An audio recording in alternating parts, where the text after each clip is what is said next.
como vai você? Estamos começando mais um consultório de família e eu quero convidar você que faz parte dessa família grande, a família de pessoas que quer aprender mais, compartilhar mais, ouvir e pôr em prática, ter atitudes, ter desenvolvimento pessoal, ter condição de pôr em prática aquilo que muitas vezes ouve falar, mas ainda não experimentou. É aqui no consultório de família que nós queremos conversar com você sobre relacionamento, sobre postura diante da vida, sobre qualidade de vida, sobre viver em família e nós queremos então estar sempre aqui para ajudar você. Obrigada por sua companhia.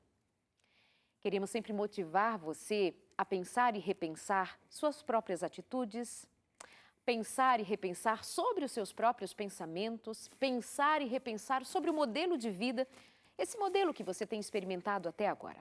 Às vezes, nós vamos concluir que não cabe mais e que chegou a hora de fazer mudanças e que nós precisamos tomar atitude com coragem, ainda que doa. Porque mudança também dói. Dói. Vai confrontar a si mesmo, vai confrontar suas vontades, vai confrontar seus desejos mais íntimos até. Ainda que de alguma forma você diga assim, mas eu quero mudar, mas não consigo, eu quero fazer, mas é assim mesmo. Mas ainda doendo, mas ainda que difícil, mas ainda que quase parecendo impossível. Não é impossível, nós podemos. Quando nós queremos, nós podemos. E olha só, aqui vai mais uma oportunidade para você pensar sobre isso. E a minha convidada de hoje, você vai gostar. Muitos já a conhecem aqui do nosso programa há muito tempo, há muitos anos, mas resolveu ir para longe de nós. Mas quando vem, nós aproveitamos a presença dela, a neurocientista Rosana Alves, que vem ao programa de hoje falar sobre a ciência ou a neurociência da felicidade, que é o tema do seu livro. E eu tenho comigo aqui em mãos e a tenho do meu lado. Bem-vinda! Obrigada, minha amiga, obrigada. E você sabe o privilégio que é estar aqui com você. Obrigada, de verdade. Aconteceu, Rosana, seu livro está pronto. A Angelina nasceu e na sequência nasceu o livro também. É verdade. Parabéns. Obrigada. Deus te abençoe muito nessa, porque agora começa um novo ciclo, né? De você levar não somente a sua palavra, mas a pessoa que te ouve pode tê-lo em mãos. Sim. E qual foi a sua principal proposta a escrever a neurociência da felicidade? A ideia de ser neurociência e felicidade é porque as pessoas imaginam que neurociência é algo concreto que nós estamos ali no laboratório trabalhando para descobrir sobre o cérebro humano. E outra coisa é felicidade, que é uma coisa abstrata e parece que as duas coisas não se conversam. E a proposta do livro é mostrar que a felicidade é algo concreto e que você precisa construir, você precisa tomar decisões para que você de fato seja feliz.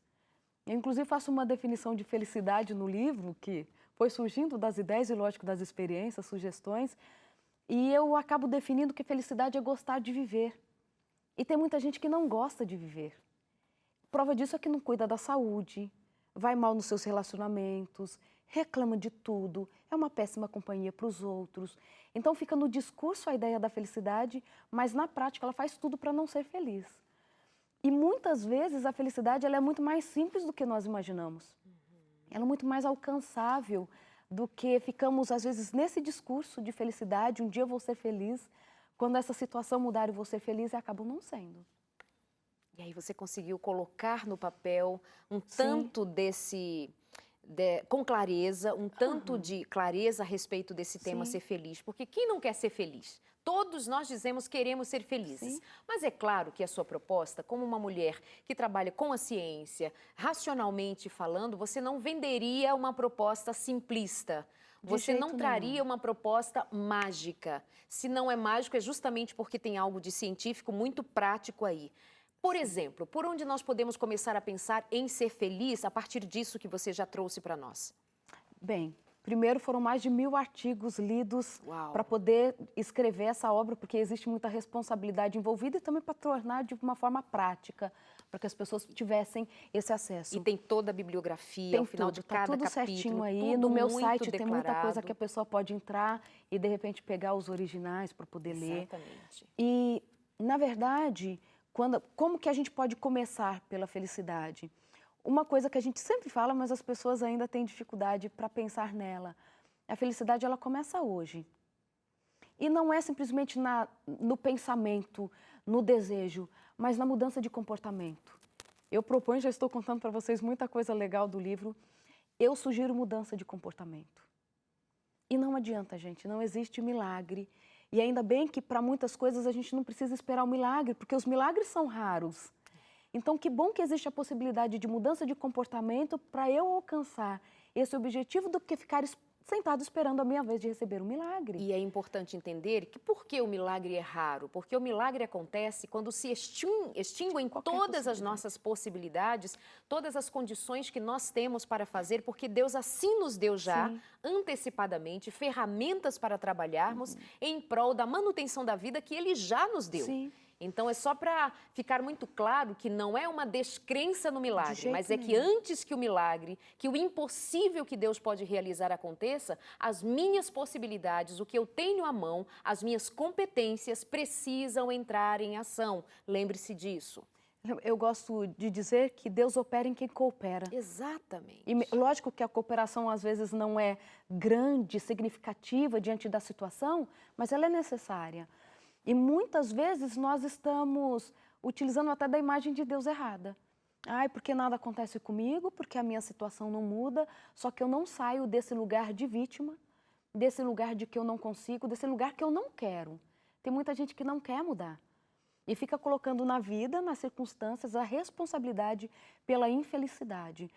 E quando eu proponho a questão da mudança, de tomar algumas questões, como tomar as rédeas na própria mão, não estou levando para aquela ideia de que eu sou o centro de tudo, eu resolvo tudo, mas do contrário.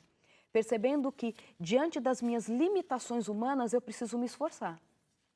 E eu preciso estar aberta para essa mudança, para esses desafios. Claro que muitas coisas impactam a nossa felicidade. E que nem sempre é simplesmente uma questão de decisão. E eu trato um pouco disso, né? Então, eu vou citar alguns dos capítulos e você dá uma pincelada sobre. Está tudo na cabeça.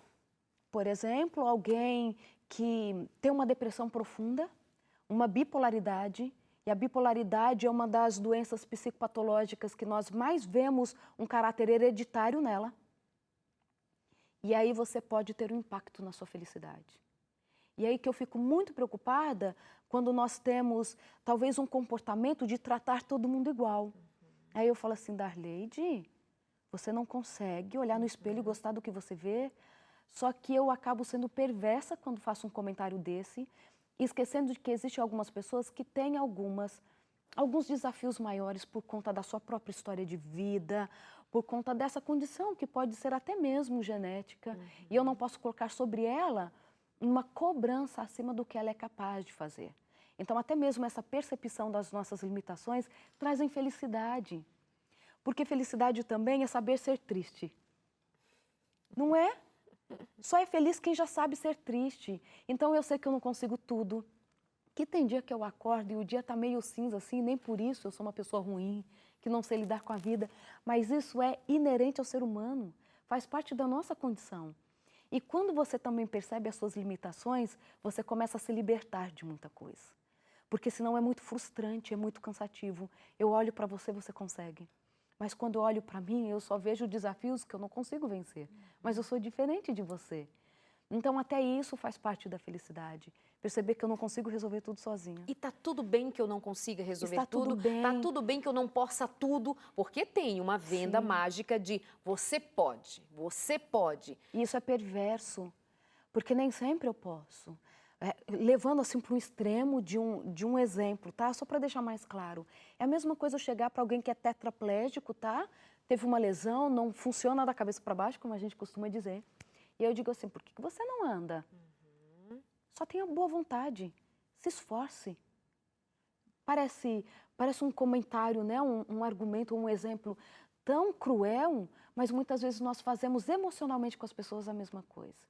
Um outro capítulo que eu trato sobre o abuso, sobre violência, existem muitos estudos que mostram que pessoas que passaram por 2 tipos, pelo menos, de violência severa até os 18 anos de idade, eles têm perdas neuronais significativas, podem ter. Inclusive, chega ao ponto de se ter uma erosão telomérica. Eu explico isso muito bem no livro. Quando você tem um desgaste do próprio cromossoma, ele começa a perder a estrutura dele. E com isso a gente começa a morrer, literalmente, a envelhecer antes da hora. Tem crianças com 8 anos que, na sua parte genética, ela já é idosa, por conta do abuso que ela sofreu. Existem muitas pessoas com transtornos de personalidade sérias, como a borderline, e é muito verificável em mulheres que têm borderline que sofreram abuso na infância. Eu não posso ser cruel de chegar nessas pessoas e dizer assim, simplesmente, você ainda não se esforçou o suficiente para ser feliz. Então eu trago para a realidade, mas também que a gente pode mudar muita coisa. A gente pode fazer muita coisa por nós. E daí nós continuamos, porque essa fala sua vai justamente amparar e, ao mesmo tempo, desamparar. Amparar a ideia de que sim é possível fazer mudanças, mas desamparando a ideia que existe de que todo mundo pode tudo a qualquer tempo, basta querer na mesma intensidade. Muito bem. Agora, quando você propõe continuar falando sobre esse tema felicidade, vamos partir do princípio do que é possível ser feito para ser feliz. O que você diz, por exemplo, quando somos o que pensamos? Eu gosto muito de falar disso e a gente já conversou sobre isso. O que nós somos, o que sentimos, nasce dos nossos pensamentos. É o que eu penso sobre o que você fez para mim, ou sobre como você olhou para mim, que vai gerar em mim pensamentos que vão gerar sentimentos e comportamentos. Eu gosto de usar esse exemplo porque ele é clássico para mim. Por exemplo, se você chega para mim e fala assim, nossa, doutora Rosana, como você está magra. Por exemplo, eu não me incomodo com o meu peso. E quando você faz um comentário desse, ele pode passar despercebido. Ou eu simplesmente dizer assim, nossa, eu de fato acho que emagreci um pouco mais. Ok, mas eu não estou incomodada com o meu peso. Então ele não me afeta no suficiente de me deformar, de me deixar triste. Agora, se é algo que me incomoda, eu vou ficar assim, por que a Darleide disse isso? Será que ela está querendo me humilhar? Será que eu estou tão mal assim? Será que todo mundo já percebeu que eu não estou bem? Não foi o que você disse. É o que eu já penso sobre aquilo, sobre mim mesmo, que gera em mim sentimentos. Porque não faz sentido alguém que eu não conheço me fecha no trânsito e aquilo acabar com o meu dia, eu não sei o nome. Eu não sei nem da necessidade, da distração daquela pessoa. E por que ela me afeta tanto? Não foi ela que me afetou. É o que eu penso sobre mim mesmo e simplesmente aquilo foi aflorado pelo comportamento do outro. Isso é muito importante. Isso é libertador. Porque eu não coloco na mão do outro a responsabilidade de gerar os bons sentimentos em mim. Porque quando alguma coisa que alguém faz me incomoda muito, significa que é uma área não resolvida na minha vida e o outro só está evidenciando isso me constrange. Porque já me constrangi e agora está evidente para as outras pessoas. Então eu tenho que reagir à altura para calar aquele comportamento, para dizer que está errado, para que volte tudo ao normal e tudo continue escondido. Esse é um dos capítulos do livro A Neurociência da Felicidade. Mas vem um na sequência que é intrigante também. Nós pensamos o que comemos, o que tem a ver o que eu como com o ser feliz, doutora Rosana. Por exemplo, se você... E por favor entendam, isso não é preconceito, isso é ciência. E ele talvez também seja um conceito que te liberte. Hoje nós sabemos na ciência, por exemplo, que o pior para o nosso organismo, ele é o gerador de muitas doenças, inclusive o Alzheimer, Parkinson, a resistência à insulina, que pode levar a diabetes, é a obesidade. Essa inflamação generalizada, a obesidade é considerada uma doença por si só. A hipertensão e diabetes podem ser os sintomas da obesidade, olha que diferente. Então, quando você está obeso, você está doente e é uma doença considerada uma doença grave. Quando você tem essa inflamação do corpo, que não tem a ver com aquele corte que a gente faz e fica inflamado, é uma inflamação celular, que não vou explicar aqui, você inflama o seu cérebro também. Quando você inflama o seu cérebro, além de você ter aumentado a sua probabilidade de desenvolver muitas doenças, você, por exemplo, diminui a sua capacidade de raciocínio e também a sua inteligência, se podemos simplificar o termo. Existem muitos estudos que mostram que pessoas que eram dentro do peso, considerado ideal, e quando elas ganham o peso, elas perdem um pouco a sua capacidade de memória. O contrário também acontece. Pessoas que fazem testes, inclusive de memória, principalmente de memória, quando estão obesas e depois repetem um outro teste de memória, quando elas emagrecem, elas melhoram os seus índices de resposta. Porque o cérebro inflamado, ele prejudica o nosso raciocínio e a obesidade inflama o nosso cérebro. Então, se você não tinha aí, talvez uma motivação maior para poder cuidar um pouco mais do seu corpo, emagreça, porque talvez esse seja o motivo de você não estar feliz e não tem a ver só com estética. Porque quando nós ganhamos peso, você pode, inclusive, desenvolver mais a depressão e a ansiedade. Isso é científico. Porque você mexe com o metabolismo, você mexe com as suas proteínas, com seus neurotransmissores e isso pode alterar o seu humor. Nesse momento, pode ser que alguém diga assim, estamos reforçando o preconceito a respeito da pessoa obesa, com a pessoa obesa. Não, é uma questão de saúde, é uma questão de vida saúde. ou morte, é uma questão que, inclusive, há um medo de que torne-se uma epidemia mundial. Já é uma epidemia mundial. Hoje nós sabemos que de jovens adultos no mundo já são 20 bilhões de pessoas que perderam o controle sobre o próprio corpo. Então você tem um número absurdo, só da população brasileira, 51% da população brasileira já é obesa. E nós estamos muito preocupados com isso. Sabe por quê? E aí eu volto no que a gente estava conversando. A felicidade, ela fica uma coisa tão abstrata pra gente, que parece que é quando eu ganho um carro novo, quando meu filho casou e agora vou ter netos. E deixamos de preocupar com as coisas que são do dia a dia, que são mudanças necessárias para que o bem-estar venha. E não é só um bem-estar assim de olhar no espelho e gostar, mas é um bem-estar físico tão necessário. Quem acaba sendo mais feliz? No geral, claro, né? É alguém que está bem de saúde ou alguém que está muito preocupado com a sua condição física? Claro que isso tem um impacto sobre nós. Rosana, eu vou aproveitar uma outra fala sua, quando você dizia agora há pouco que é cruel quando a gente pede para alguém fazer uma mudança que para ela não é tão simples como seria para mim em outra circunstância, enfim. Acontece de alguém dizer para uma pessoa obesa, dizer apenas para ela, feche a boca, não coma. Isso também chega a ser cruel por conta do histórico daquele indivíduo.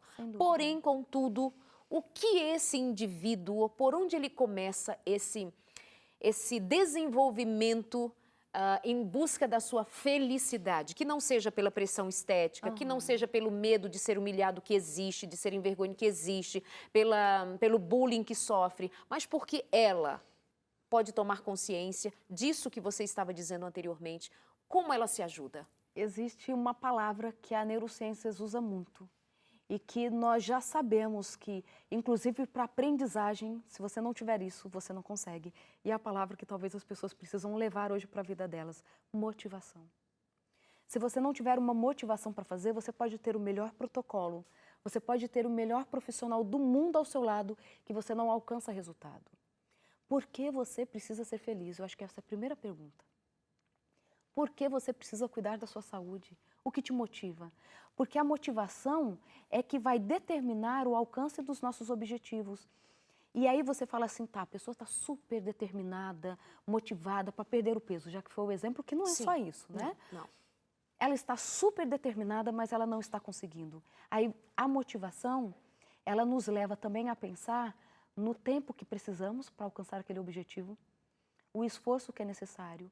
E, de fato, você se focar tanto naquilo que a pressão externa ela não vai ser o suficiente para te desanimar ou te acelerar acima do que você é capaz de fazer.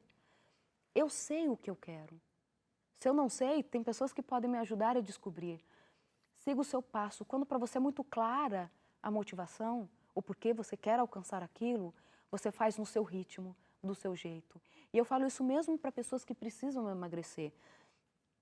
Para mim é fácil emagrecer. Sim. Óbvio.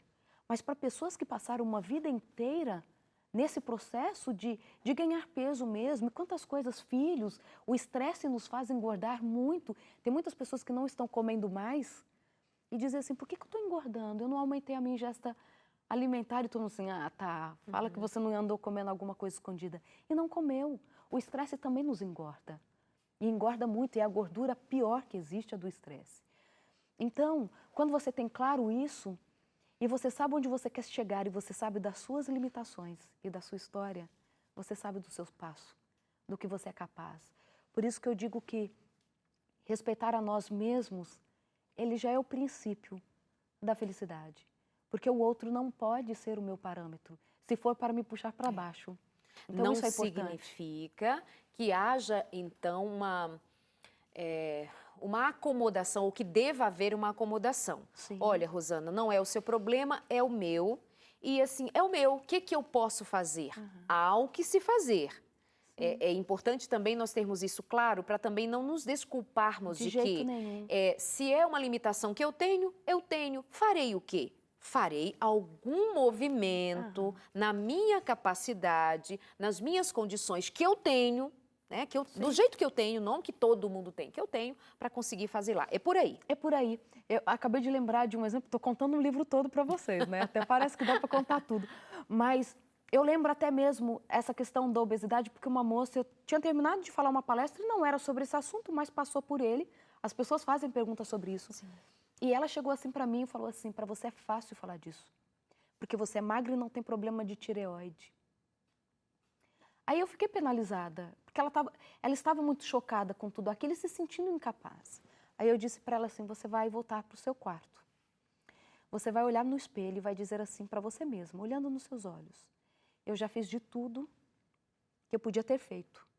Eu não conseguir, a partir de hoje, esse não é um problema para mim. Já que não tem solução, deixa de ser um problema. E esqueça o emagrecimento e vai ser feliz. Mas antes de você fazer isso, de deixar de emagrecer, você precisa ter essa conversa no espelho. Se você não tiver, você não está dispensada. Passou muito tempo, não encontrei mais com ela. E recentemente ela me mandou uma foto no meu WhatsApp, ela encontrou meu número com alguém. E ela está extremamente magra, bonita. E ela, bonita porque ela estava sorridente, diferente daquela moça que eu encontrei cansada, triste. E ela disse assim para mim, a conversa no espelho me fez muito bem. Ela precisava assumir isso para ela. Ela precisava ver que ela não tinha feito tudo o que ela podia fazer. E, de fato, existem coisas que nós já sabemos que podemos fazer. Tem algo mais que você diz aqui no livro A Neurociência da Felicidade. Eu estou conversando com a doutora Rosana Alves, neurocientista. Talvez você fique pensando, mas o neurocientista exatamente, ela inicialmente é psicóloga e especialista e fez doutorado e avançou em pesquisas. Então, assim, é um tempo de estudo, uma dedicação muito grande a estudos. E ela, quando resume muito do que aprende, do que existe sobre o tema e da qualidade de vida do ser humano, ela faz um resumo disso e pôs aqui no livro A Neurociência da Felicidade. E é sobre isso que nós estamos conversando com você no programa de hoje. E eu peço a sua participação na nossa página no facebook.com/consultoriodefamilia.nt. Aparece no seu vídeo, se inscreve, segue, não persegue, segue a nossa página e interage. O que você está entendendo sobre o tema? O que ela está dizendo repercute aí na sua vida prática? O que você está entendendo? Que pergunta você quer fazer? O que mais você quer saber? Entre em contato com a gente aí na nossa página consultoriodefamilia.nt. Nós também estamos no Instagram. Lá no Instagram também nós somos consultoriodefamilia.nt, consultoriodefamilia.nt. Continuando aqui com a doutora Rosana, você me diz o seguinte no livro, o que tira o seu sono? Dormir e ser feliz, que relação tem, doutora? Tudo a ver. Alguém vai dizer assim, eu durmo pouco justamente porque eu trabalho muito para ser feliz, doutora. E, na verdade, nós temos essa dificuldade, né? Porque o que é natural, o que está aí para nós fazermos, nós banalizamos e muitas vezes corremos atrás de coisas extraordinárias para sermos felizes. É tanto que a maioria dos transtornos do humor, falando de depressão, de ansiedade, todos eles têm perturbação do sono. Ou a pessoa perde o sono, ou dorme demais. Hoje, nós vemos a consequência séria de você não dormir direito. Uma delas é que você não consegue, por exemplo, fazer a faxina necessária, que é necessária para o nosso cérebro, para vivermos bem, para envelhecermos menos, para você proteger de Alzheimer. Tem uma pesquisa muito interessante que mostra que durante o tempo que dormimos, o líquido cefalorraquidiano, que é esse líquido que passa pela nossa espinha, que quando você precisa fazer um exame de meningite e tudo, é esse líquido que se tira. Ele também circula pelo nosso cérebro. Quando dormimos, aumenta em 30% o volume dele. Essa é uma das coisas. E quando esse volume aumenta, ele está fazendo toda a faxina, guardando memórias boas, descartando aquelas que não precisavam, dando uma turbinada no nosso cérebro. Só que esse líquido precisa ficar no nosso cérebro pelo menos 7 horas, para que ele complete o trabalho dele. E aí algumas pessoas dizem assim, durmo 3 horas, já é o suficiente. Talvez você ache que é o suficiente, mas você não conseguiu permitir que o seu cérebro fizesse todo o trabalho dele.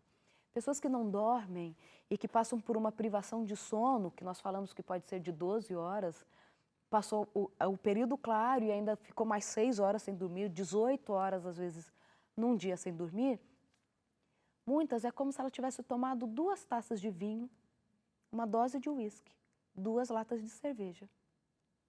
E ela está embriagada, literalmente. É um perigo, e a gente sabe que é um perigo dirigir, por exemplo, com sono. Isso é o que a gente vê de mais visível. Imagina lá dentro do cérebro o que está acontecendo, porque nós precisamos dormir. Aí você fala assim, eu tomo melatonina e aí eu durmo. Posso falar uma coisa da melatonina que as pessoas não entendem? Gente, melatonina não dá sono. Como assim? Mas, Não. doutora, tem uns remedinhos que compra melatonina para dormir. Aí sabe por que dorme? Porque acredita que vai dormir. Estou desconstruindo para um monte de gente. É um placebo. Você tomar melatonina, você tomar um comprimidinho de farinha, vai dar na mesma. O que melatonina faz? Ela é regular o nosso ciclo sono e vigília. Sabe o bebezinho quando nasce? A gente não dá para beber, só para vocês entenderem melhor. O bebezinho às vezes não troca noite por dia.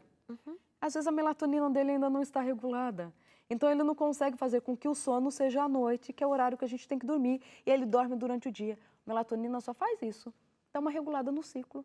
Então, para quem de fato está com o sono todo perturbado, porque ficou muita noite acordado, a melatonina só sinaliza que agora é hora escura e você precisa dormir. Mas ela não dá sono na gente.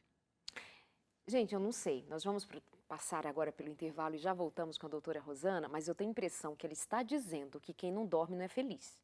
Não sei, eu tô achando que é isso. Vou pedir que ela explique melhor, porque está aqui um dos capítulos do livro dela, tratando sobre o sono e dizendo que sono tem a ver com esse tal de ser feliz. Sei, nós já voltamos, não perde, não sai daí. Até já.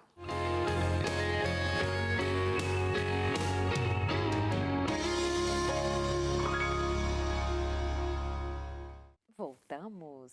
A nossa conversa de hoje é sobre a neurociência da felicidade, porque todo mundo quer ser feliz, mas todo mundo também acha, quer dizer, muita gente acha, que pode encontrar um remedinho na farmácia que vai deixar você felizinho da vida. Não, muita gente pensa que tem no bar e jura que depois que bebe umas e outras fica feliz. Não, isso também não é felicidade. Tem gente que pensa que até só saber. Não, eu sei muito. Vou ser mega especialista igual a doutora Rosana. Quem sabe isso vai me fazer feliz. Também não é só isso. Eu vou ser crente, vou ser fiel, vou frequentar uma igreja e vou ser feliz. Mas de que tipo de crente, de que tipo de fé, de que tipo de experiência de fé você está falando? Pois é, aí tem coisas práticas. Eu olho aqui no livro da doutora Rosana hoje e fico vendo ela falar de coisas práticas e que é do nosso dia a dia e que às vezes nós desprezamos ou estamos linkando isso com aspectos estéticos. Não vou dormir porque é bom para a pele, vou ficar... E a gente fica nessa coisa superficial e ela nos chama para algo mais profundo, mais raízes mais profundas, tá?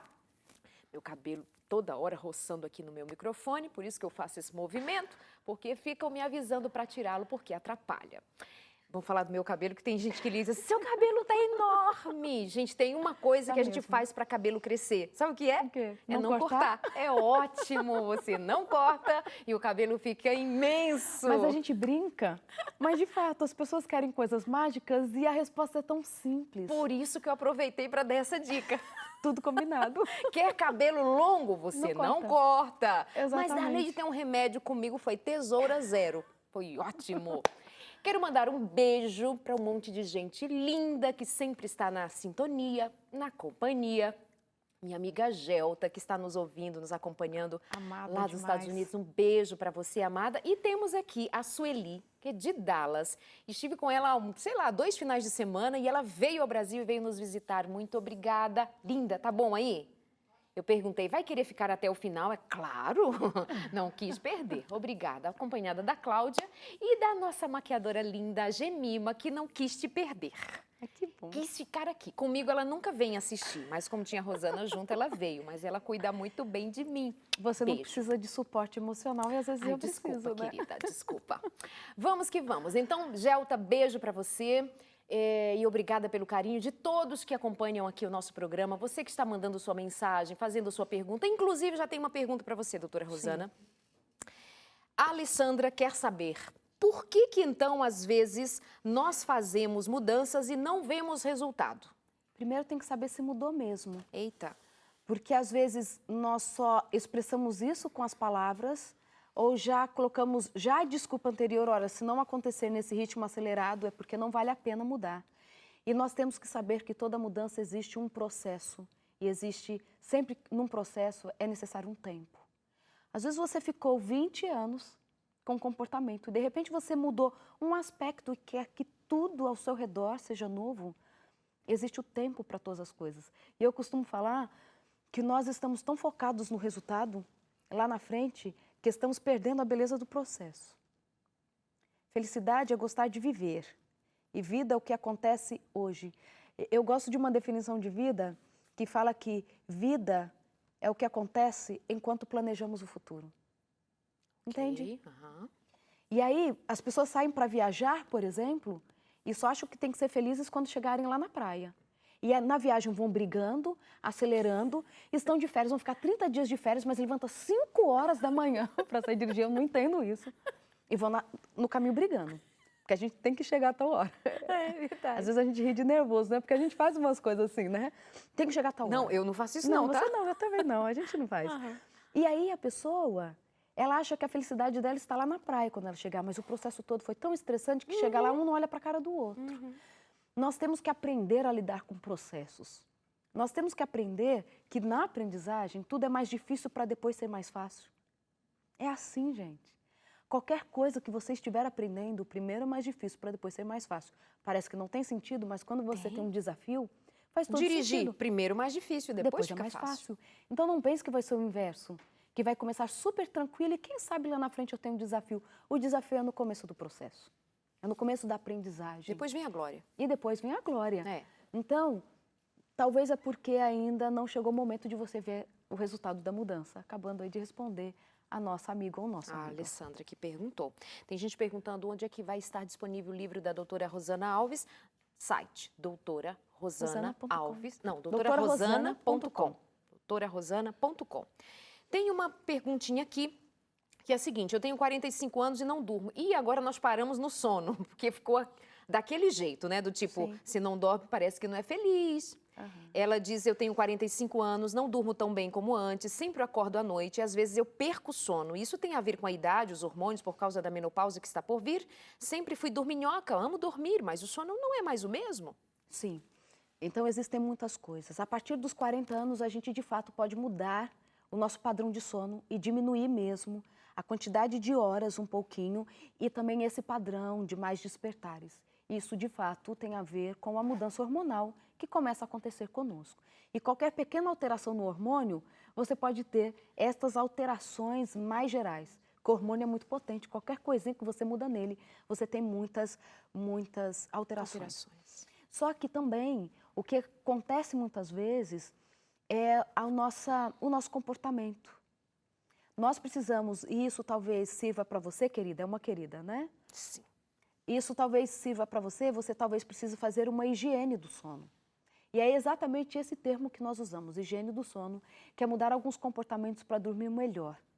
Só em doenças muito graves as pessoas não conseguem dormir. Então, algumas dicas muito simples. Posso dar para te ajudar quem não está dormindo? Porque isso é uma epidemia. Uma epidemia não, né? Epidemia é quando acontece só uma vez, esporádico. Mas é uma situação muito comum. Você, por exemplo, eu costumo dizer que o celular dorme na sala, ele não dorme no quarto com a gente. Porque ele é a lembrança, mesmo que você acha que está dormindo, de que existe um compromisso ou um telefone que pode tocar a qualquer momento e o seu cérebro não consegue desligar por completo. Como uma amiga minha que é especialista no sono, hoje ela deu uma aula no nosso curso, a doutora Luciane Souza, beijo, querida. Ela diz assim, cama não é lugar para você ficar lembrando do que você tem para fazer no outro dia. Cama só tem duas funções, e a gente brinca, né? Para os casados, duas, para solteiros só tem uma. Vocês entenderam, né? Dormir, namorar para os casados e para os solteiros só dormir, tá, queridos? Não é lugar para levar celular. Não é lugar para você ficar fazendo sua lista de deveres do outro dia. A gente não tem muito esse hábito. É verdade. Ai, porque amanhã eu não posso esquecer de comprar alface, colocar o uniforme da criança para lavar. E você vai fazendo uma lista de tarefas e isso é anatômico. O hipocampo, ele não é só da nossa memória, do jeito que a gente pensa, lembrar o nome de alguém. Ele é o nosso gerenciador de tarefas. Ele faz uma lista de coisas que tem para resolver. E ele fica o tempo todo lembrando de cada uma delas para não esquecer. Você precisa executar aquelas tarefas. Uma dica que eu dou, que antes de você ir para a cama, pegue um papel ou o seu celular, anote todos os compromissos do outro dia. Quando você faz isso, você faz com que o hipocampo relaxe e fale assim, agora eu posso dormir, eu não preciso ficar o tempo todo lembrando, mesmo que dormindo, porque já está tudo anotado. Luz no quarto, nem pensar, queridos, nem aquela fresta na porta, porque isso também faz com que você, por uma questão toda neuroquímica, você não permita que o seu cérebro desligue para dormir. Desliga o nosso cérebro continua ativo, mas no padrão do sono, ok? Porque a gente não deixa de ter um funcionamento cerebral. Então, luz apagada. Diminuir o ritmo todos os dias no final do dia. Você não pode decidir dormir e daqui 5 minutos acha que vai pegar no sono, estava atropelada fazendo um monte de coisas. 2 horas antes de dormir, você já começa a diminuir o seu ritmo. Começa a apagar as luzes da casa, faz coisas mais tranquilas, para que de fato o seu corpo vá entendendo que é a hora de relaxar e de dormir. Se você não fizer isso, você vai ter muita dificuldade. Exercício físico perto da hora de dormir, nem pensar. Barriga cheia, nem pensar. Tudo isso tem que acontecer 2 horas antes do horário de dormir. Tem muito mais dicas, não dá pra gente falar tudo aqui, mas você precisa fazer uma higiene do sono. Para dormir, nós precisamos de ritual, sim. Seguir um padrão todos os dias, porque isso faz super bem para o cérebro e você vai dormir um pouco mais rápido. Mulheres demoram um pouco mais para pegar no sono do que homens, tá? É uma latência um pouco maior. Homens, vocês já viram isso lá em casa? Eu também vejo. Eu falo, amor... Chega a dar uma raiva. Porque eu ainda estou lá e ele já dormiu. Mas homens dormem um pouco mais rápido do que mulheres mesmo, parece que tem hormônio envolvido em tudo isso. Mas tirando situações de doença, de situações mais intensas, mais significativas, todos nós somos capazes de dormir a noite inteira. Então a nossa amiga, apesar de estar aproximando-se da menopausa e possa haver alguma modificação aí hormonal, etc., ela consegue tomar alguns cuidados e dormir um pouco melhor, ela consegue driblar esse momento. Principalmente se ela estiver muito estressada, o estresse também não deixa a gente dormir. Você aumenta muito o cortisol, que a gente sempre escuta. O cortisol, durante o dia nós precisamos dele, não tão elevado quanto no estresse, porque é o cortisol que dá atividade do nosso corpo, que nos faz despertar pela manhã. De manhã os picos de cortisol estão lá em cima para a gente despertar. Só que quando você está numa situação de estresse, o cortisol está tão alto, que mesmo na hora de dormir você não consegue desligar porque o cortisol está alto. E é uma proporção inversa, tá? Se o cortisol está alto, melatonina está baixo, e aí o seu corpo não recebe o aviso que é hora de dormir.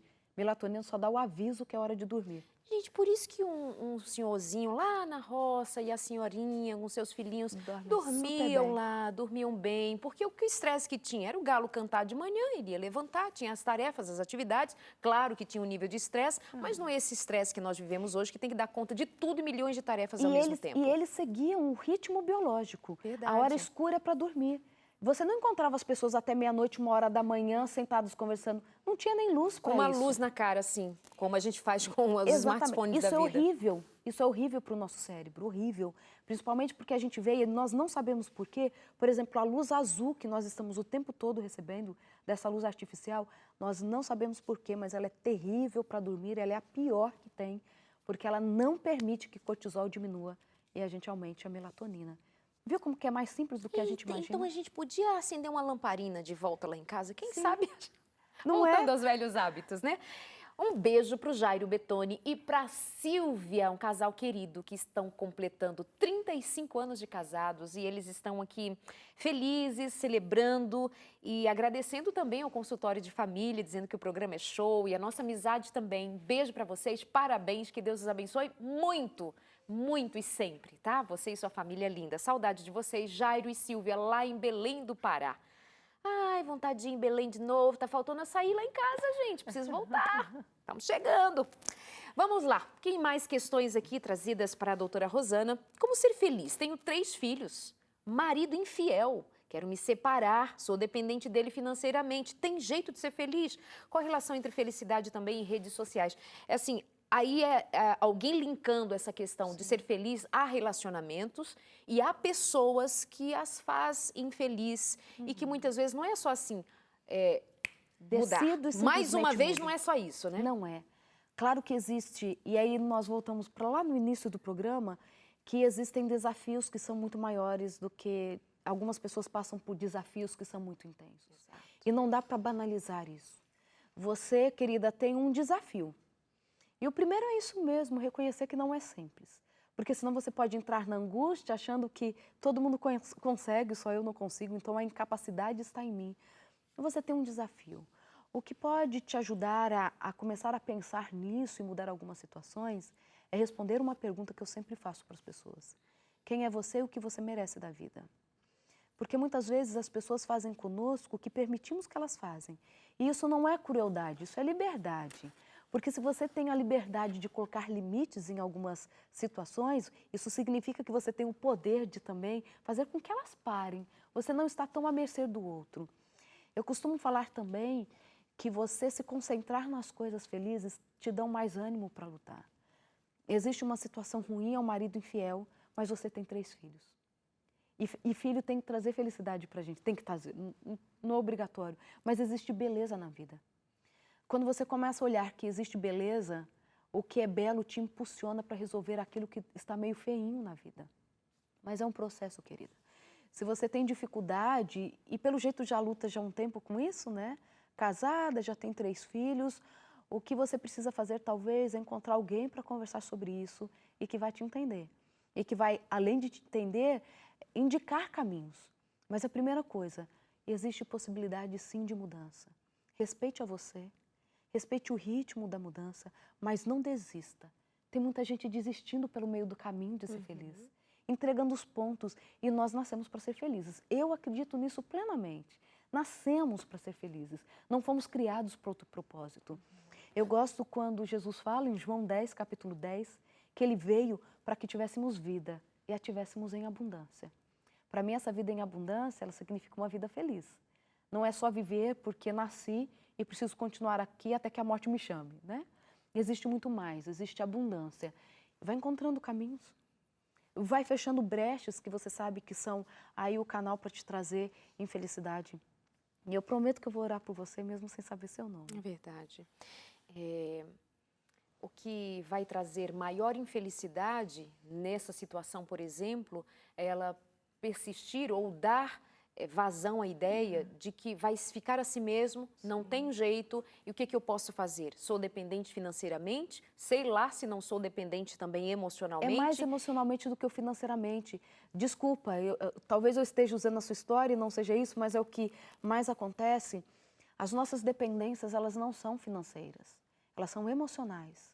E é muito mais fácil até para a gente lidar com essa emoção, que ela é tão conflitante dentro da gente, de amar e odiar a mesma pessoa, alguém que nos maltrata. Odiar é uma palavra forte, mas esse desconforto no que você sente pelo outro, pelo que o outro te provoca, e você precisa de achar argumentos que te convençam e convençam os outros de que você não pode sair de uma relação doentia. Então é por conta do financeiro. Querida, Davi fala em Salmo 37, já fui moço e agora sou velho e nunca vi um justo ou a sua descendência a mendigar o pão. Nunca um justo desamparado. Desamparado e a sua descendência a mendigar o pão. Exatamente. É uma promessa divina. Ele faz isso. Então, pensa com carinho se a sua dependência é financeira mesmo. Claro que passa pelo financeiro sempre. Mas a gente vence as coisas quando a nossa motivação é melhorar a qualidade de vida, não só nossa, mas das pessoas. Porque às vezes você vai melhorar até a qualidade de vida desse marido, tirando ele desse padrão repetitivo de te trair e você ainda aceitar. E você não está fazendo uma das funções do casamento, é que permitimos ao outro o crescimento, o enobrecimento. Se eu não enobrecer o meu marido com o meu casamento e ele não fizer isso comigo, eu fico em dúvida porque estamos juntos. Então você não enobrece quando você aceita que as regras ruins ditem e rejam a sua casa. E há nobreza, muitas vezes, em estancar Sim. uma situação como estas, que pode levar o outro a repensar Sim. e a te dar valor. As pessoas não respeitam pessoas que não se respeitam. Uhum. Ninguém dá valor a alguém que não se valoriza. Então pense um pouco mais a respeito disso. Cuidado com a visão de vítima e de ser presa ao aspecto financeiro numa relação que não necessariamente seja de fato isto e que talvez você possa contornar essa situação e ver que há saídas e há possibilidades, porque existe. Não somos nós quem vamos dizer para você exatamente quais são as saídas ou qual é a saída ideal para você. Não vamos dizer se é divórcio, não vamos dizer se é isto ou aquilo, o que quer que seja. Nós acreditamos que inicialmente há um Deus, o seu Pai e Criador, o Espírito de Deus contigo, te dando luz e sabedoria para saber os passos que devam tomar e levando você a tomar estes passos, a dar estes passos com segurança e confiança. De que pode ser que você não tenha a casa que você tem hoje, pode ser que você não tenha o plano de saúde que você tem hoje, mas pode ser que seguindo os passos ensinados pelo Espírito de Deus, você tenha paz. Paz. Mas isso você precisa buscar em Deus. O que você realmente quer, o Espírito Santo vai te guiar para chegar até lá. Tá bom, meu amor? E finalizando, quer dizer, eu acho que tem aqui uns 2, 3 capítulos que não vai dar tempo, mas você pincelou alguns dos temas aqui nas suas falas. Quando você, por exemplo, falou a respeito de fazer as pazes com a vida, mas eu quero finalizar sobre felizes os que creem, já pegando um gancho nisso Sim. que você dizia agora anteriormente. A moça que fez a pergunta a respeito da idade do sono também concluiu dizendo que o seu cabelo está bonito, Obrigada. porque neurocientista também precisa de um reforço. Sem dúvida. Obrigada. Diferente do que algumas pessoas acreditam, e isso, graças a Deus, tem mudado, né? Mesmo em meio de muita gente que acha que cientista não pode acreditar em Deus. Felizes os que creem, porque o senso de pertencimento, ele é necessário para a nossa felicidade. Tem muitas pessoas que sofrem porque elas não sabem de onde vieram e para onde vão. E isso pode ser até mesmo na questão biológica, porque não conheceram os seus pais, e fica uma vida procurando dentro de si a quem eu pertenço. Imagina então, num contexto mais amplo, quando eu de fato não sei para que eu nasci. E quando isso tem vários estudos científicos que falam sobre isso, e quando eu trago para mim o senso de pertencimento, e eu falo inclusive e principalmente, e talvez exclusivamente nesse capítulo, que a certeza de que nós pertencemos a Deus, de que a nossa vida ela surgiu dentro de um propósito divino, isso traz para a nossa vida sentido. E não há nada melhor para a felicidade do que sentido para as coisas. Quando a ciência ela vai estudar a espiritualidade, a religiosidade, que não tem a ver com fanatismo, mas com essa crença num corpo de ideias ou de doutrinas que se conversam, se complementam e trazem sentido à vida, você pode ter, inclusive, um melhor desenvolvimento do seu cérebro. Existe um estudo que eu cito aí, que ele é muito interessante, que ele mostra que as pessoas que são religiosas praticantes, mas que têm um equilíbrio nessa religião, claro, elas têm o córtex pré-frontal mais desenvolvido. Que é essa região aqui, ó, que a gente fala da região da testa. E o córtex pré-frontal está envolvido não só com a tomada de decisão racional, mas ele faz toda uma análise de uma situação, nos colocando a emoção no lugar certo, a decisão, fazendo inclusive uma análise fina de tudo o que acontece. Nas pessoas que acreditam em Deus, pelo menos neste estudo, mostra que elas têm essa região do cérebro melhor desenvolvida. Claro que eles não chegam à conclusão por que essa região é mais desenvolvida, mas traz essa ideia de que acreditar em Deus faz muito bem para a gente, faz muito bem. Além disso, Deus, na vida das pessoas, trazem, pelo menos devem trazer para nós, algumas ideias que inclusive o cristianismo e outras religiões pregam, que é muito importante para essa saúde do cérebro que está super provado. O perdão, passar o passado a limpo quando ele é necessário, oferecer para o outro o carinho e o respeito que eu quero para mim. Tudo isso tem uma neuroquímica cerebral, tem todo um funcionamento lindo, que está provado que quando você faz isso, você vive inclusive mais. E esta é a base do que Deus ensina para a gente. Quando você consegue viver em paz com o outro, Quando você consegue ver que o outro é semelhante, filho do mesmo Deus, e o outro merece também esse respeito e merece o perdão da mesma forma que você precisa do perdão, isso traz mais sentido para a vida. E a gente é mais feliz. E os estudos mostram isso. E é belo de ver. Deus, ele é indispensável. Eu costumo dizer, e posso abrir meu coração com eles? Com certeza. Se hoje eu tivesse que escolher entre continuar acreditando em Deus ou continuar sendo neurocientista, eu com certeza abriria a mão da minha carreira para continuar acreditando em Deus, se isso fosse necessário. Claro. Porque Ele traz sentido à vida. A ciência fala que Ele traz sentido à vida. E é bom que a ciência já tenha dito que isso é necessário mesmo para o ser humano, a existência de Deus é necessária. Porque não tem a ver, e não dá tempo a gente falar disso, mas a gente fala isso, não existe essa ideia, e por mais que alguns ainda defendem, que a existência de Deus surgiu no nosso cérebro. É uma invenção humana. É uma invenção humana. Não tem como ser, porque é muito contraditório se a gente for pensar na ciência, tudo, se Deus fosse uma invenção humana. Não dá tempo a gente falar isso, mas a própria ciência, muitos já estão se curvando e dizendo assim, não dá para falar que isso é uma invenção humana, porque só uma ideia de Deus não traria todos esses benefícios para o ser humano, como acreditar nele traz. Então Deus existe, querido. E muitos cientistas acreditam nisso e mudaram a vida deles. Até mesmo muitos ateus se tornaram crentes em Deus depois que começaram a estudar a neurociência, porque ela só diz para todos nós que existe aquele que criou todas as coisas. A doutora Rosana é graduada em psicologia, fez mestrado, doutorado e 3 pós-doutorados. Um dele lá nos Estados Unidos, o último pós-doutorado. 3 pós-doutorados. E ouvir uma confirmação, uma reafirmação a respeito do lugar da fé na construção do ser humano e da felicidade nos dá uma segurança e nos dá um sentido de nós estamos no caminho certo aqui, anunciando para você que há esperança, que há um Deus que é criador, que pôs em tuas mãos, nas minhas mãos, em nossas mãos, ferramentas para nós administrarmos com as habilidades que Ele nos deu, com as capacidades que Ele nos deu, para abrindo caminhos e novas possibilidades de sermos realmente pessoas felizes.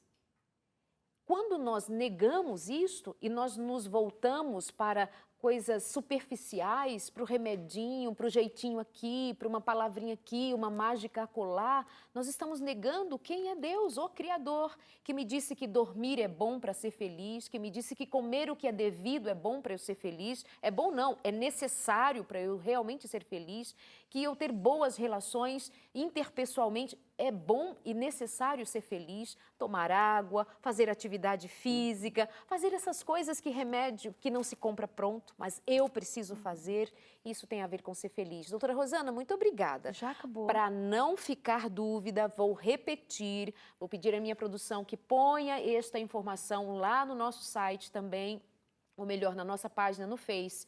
O site da doutora Rosana é doutorarosana.com, doutorarosana.com. Combinado assim? E tem mais.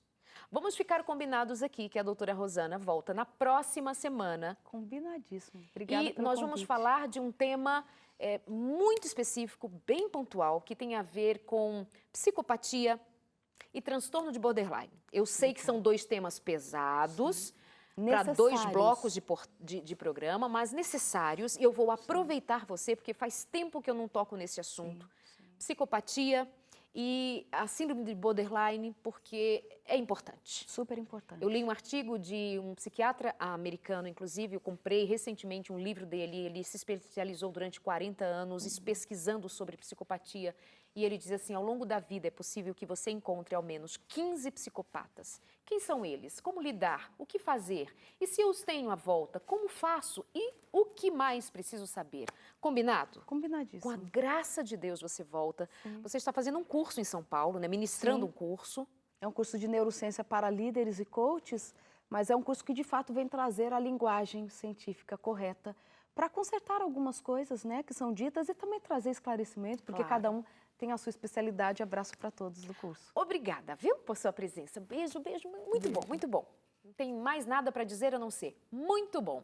Como é muito bom ter você aqui na nossa companhia. Obrigada por seu carinho, obrigada por sua presença, mas por favor, põe em prática o mínimo que seja para você ser feliz. Não reclama, não exige do outro, faz você.